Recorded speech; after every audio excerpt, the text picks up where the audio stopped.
Five weird writing tricks have totally changed my writing career because in 2016, I was freelance writing crappy $50 blogs while working a 9 to 5 sales job. But today, I'm a premium six-figure ghostwriter for CEOs of billion-dollar companies. And a big part of that was figuring out these five simple ways to make the writing more dynamic. So, if that's you and you're looking to up your writing game, then stick around and take notes.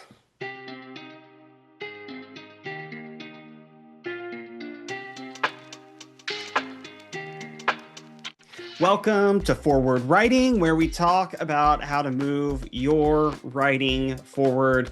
I'm Jonathan Jordan. I'm an award-winning ghostwriter, book coach, and editor. And so if you're new here to Forward Writing, what I share about here, a lot of it comes from my personal journey. So that includes weird writing tips like what we're talking about today, behind the scenes look at publishing so that you can better navigate the landscape, and book marketing tips and tricks so that you can move your book forward if you're an author yourself. So make sure that you're subscribed and feel free to reach out if you ever have a question or you ever want to see a specific topic covered. But today we are going to talk about these five really kind of weird writing tips that totally changed my work. Oh, and by the way, a little spoiler alert, not a single one of these has to do with a writing routine. And that's one of my biggest issues with a lot of the conventional writing advice that I see online is so much of it is focused on your routine. So maybe you'll see things like write in the morning, edit in the afternoon, or set a goal of 1,000 words a day. Take a walk if you get stuck. Use an outline. Blah, blah, blah. So much of that advice is very reductionistic. It's stuff that ChatGPT can tell you, okay? But what it doesn't do is actually tell you how to improve the writing itself. It's totally missing out on the how, even if the advice itself is pretty okay. So these five weird writing tips, they literally have changed the way that I approach the words on the page, how I improve it, how I take boring writing and make it more dynamic.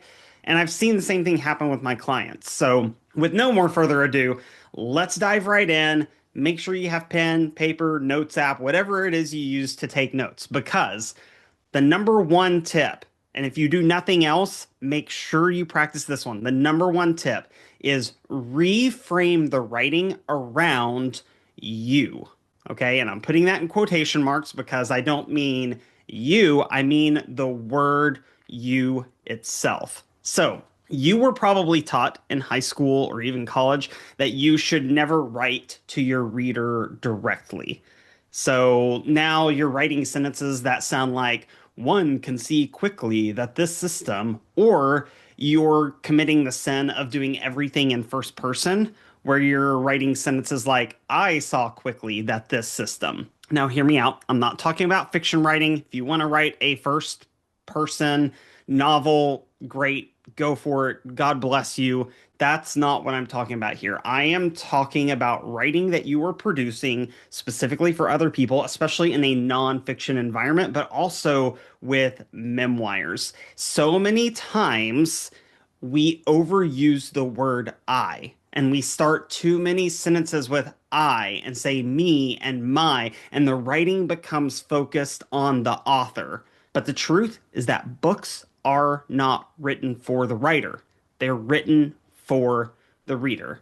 People always get angry when I say that, but I will die on that hill that your book is not for you. It is for the reader. But if every sentence starts with an I, and if you never turn your attention back to the reader by speaking directly to them and using the word you, your book will fail. I 100% believe that. Your book will fail. So, to build a stronger connection with your reader, speak directly to them. And by the way, that applies to social media writing too. So maybe you're watching this and you are a novelist, you are a fiction writer, but you're working on promoting your work, promoting your book, you're doing more social media posts. Same thing applies there. By all means, share your personal story I'm not saying never use the word I. What I am saying is look at the ratio. How often are you using an I sentence versus a you sentence?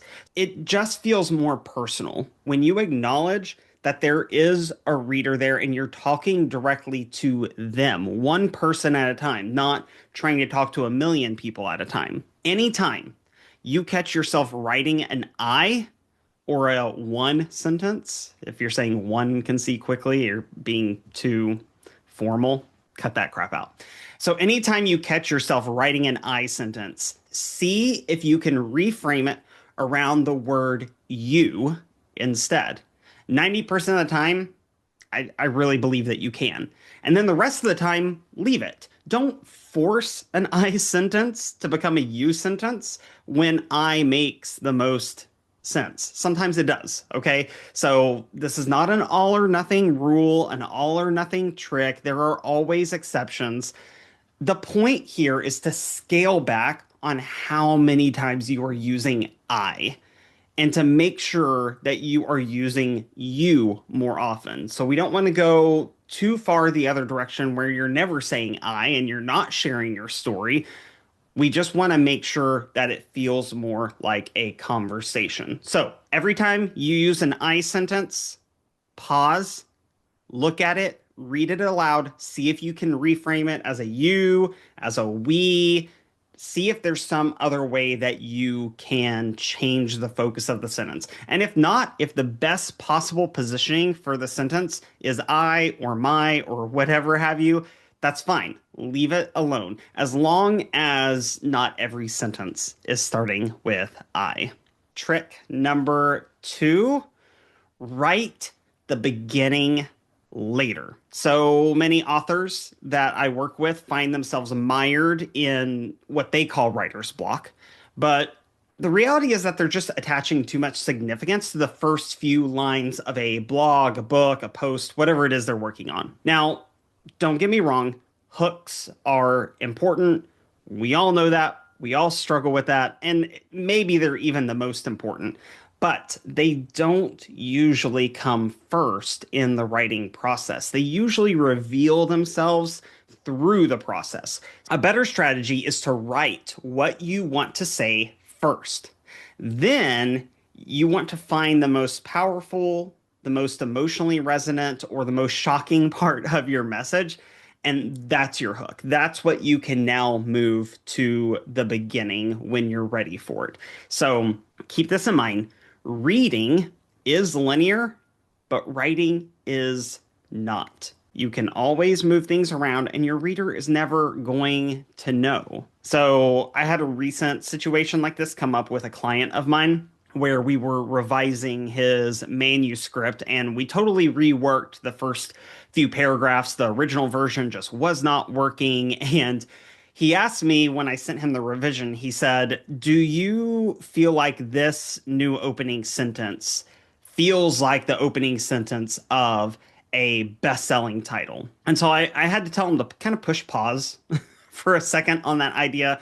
And I told him, I said, look, an opening line does not determine whether your book is a bestseller. That has way more to do with the marketing. That has more to do with how much time you've invested in building buzz for your book, the cover design. Like, did you get someone to add it to their cart? Because they've probably added it to their cart before they've ever opened it and read that first line. And when I said that, he was he was like, "Oh yeah, that's a good point. I hadn't thought about that yet."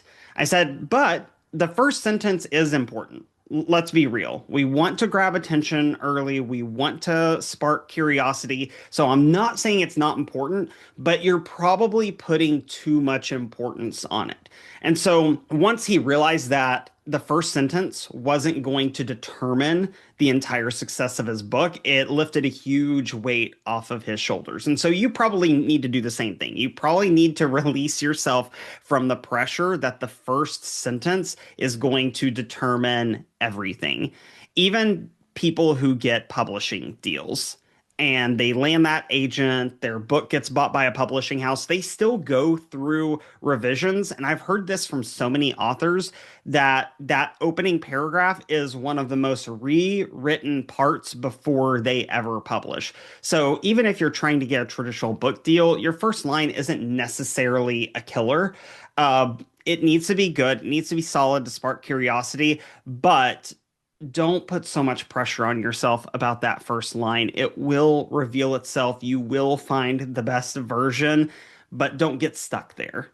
Keep working, keep going to a full manuscript, and then you can always work with a book coach, an editor, beta readers. You can always workshop different openings and see which one lands the best. So it's okay for you to write the beginning later, just get the words on the page.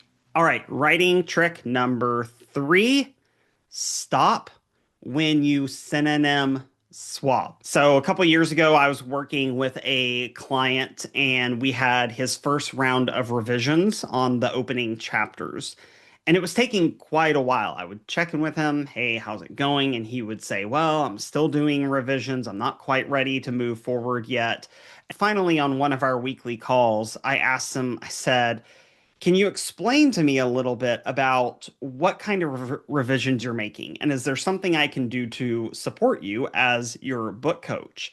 Like, are you making actual improvements to the meaning of the sentence? Or, as I suspected, are you just swapping out synonyms? It was like a literal light bulb went off above his head because he thought about it for a second and then he looked at me and he said, oh, I'm just swapping out synonyms. I'm just trying to find that perfect version of every single sentence. And I said, okay, if you keep doing that, you will do it forever. You can synonym swap until the cows come home. By the way, where did that expression even come from? Like, why aren't the cows home? Where have they been? Why are we worried about them coming home? Maybe I need to ask a rancher that question instead. Anyway, back to the story. So he realized that he had reached that point, that all he was doing was swapping out synonyms. And as soon as he realized that, he said, oh, well, then, yeah, I guess we're done revising this part for now. Let's keep moving on. And that was such a relief because now we could move on, we could move forward. And the rest of the book, the rest of the revision process went much faster because he kept that in his mind that if I'm swapping out synonyms, then I need to stop. And so, yeah, once he made that one mental switch, I swear we probably saved 20 hours of revision time for the rest of the book. So, by all means, if you're revising and editing, especially if you're a novelist, I get it. Synonyms and finding the right adjectives is so important in making your book dynamic and making it pop. So, again, hear me out. I'm not saying never do that. By all means, swap words out. See if you can find a better arrangement. But if you get to the point where that's all you're doing and you just keep changing the same sentence 20 times, swapping out adjectives, then you're not really making any progress. You are not making the text any better. In fact, you're probably making it worse because you're overthinking the process. So recognize when you're in that trap of synonym swapping, and then you can stop yourself and you can keep moving forward. Trick number 4, only italicize for clarity, never for voice. So, yeah, this is one of my own personal writing foibles. I love to italicize, guys. I really do. I love trying to make sure that my voice ends up on the page and that when the reader reads it, that they are emphasizing the right words that I would do if I was standing right next to them reading over their shoulder like a total creeper. And so I've always justified the amount of italicizing I do as a voice exercise, that no, this is important for my voice. This is important to make sure that it's coming through. But then when I was working on my book, Start with Story, my editor pointed out something really, really important that I hadn't thought about. She pointed out all of my italicizing and she said, this can come across as condescending. Like you don't think that the reader is smart enough to understand your meaning, and you should only italicize when there is the potential for lost clarity. I mean, it was a total mic drop moment from her. And this is why, even if you are an editor, you need an editor. You don't see your own blind spots. And this was a huge one that I did not see in my writing, is how frequently I was italicizing and how many I needed to drop. Listen, I still need to work on this one. I probably still italicize more than I should, but I definitely italicize far less. And it's made my work better because now there's an inherent trust with the reader, and I'm letting them read it in their own voice. Because I realize, as important as my voice is on the page, what's more important is that they process it the way that their brain is built. And it's going to be difficult for them to do that if I'm emphasizing words for them instead of letting their brain do the work to emphasize what's actually important for them. Now, there are exceptions to this. There are times that you should italicize. For instance, if you're introducing a new term, like a piece of jargon, or if you're introducing a word from another language that a reader might not be familiar with, absolutely, you should use italics for that so it stands out. And there are times you can do it for voice. There are times you can stress it for humor or for emphasis, but there's a good chance that you're kind of like me and you might be over italicizing.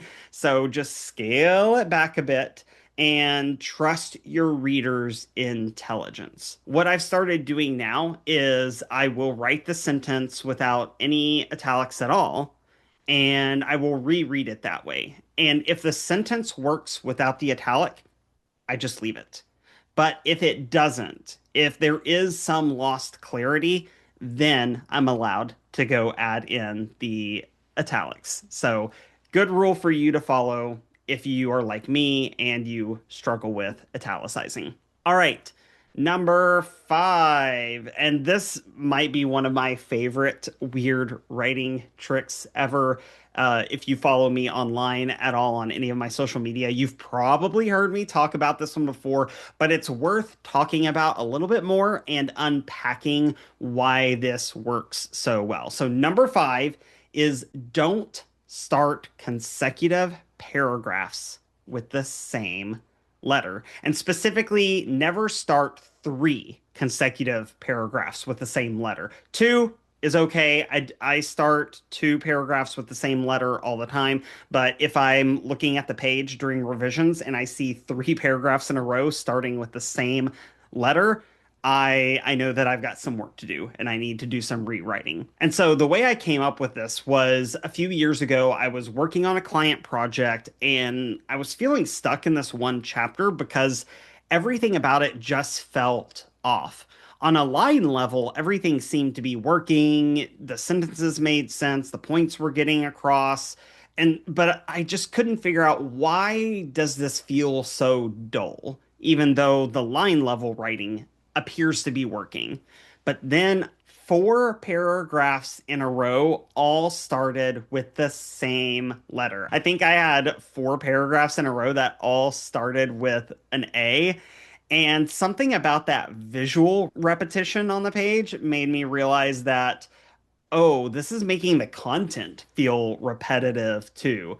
So I started playing around with the structure of those paragraphs, and I made sure that each paragraph started with a different letter. When I forced myself to start the paragraph with a different letter than A, it forced me to look at the paragraph as a whole, and then I was able to see what wasn't working. I couldn't see it on the line level, but when I looked at the entire paragraph, I could suddenly see why it wasn't working. And so once I reordered and rewrote and made sure the paragraphs started with a different letter, suddenly the content leapt right off the page. It had this new energy to it. And I promise you, if you practice this tip, you will never be able to unsee it. Now, there's an exception to everything. So there are times it's okay to start four paragraphs with the same letter. Maybe you're doing it for humorous purposes. Maybe it's part of a bulleted list. There are situations where you can totally get away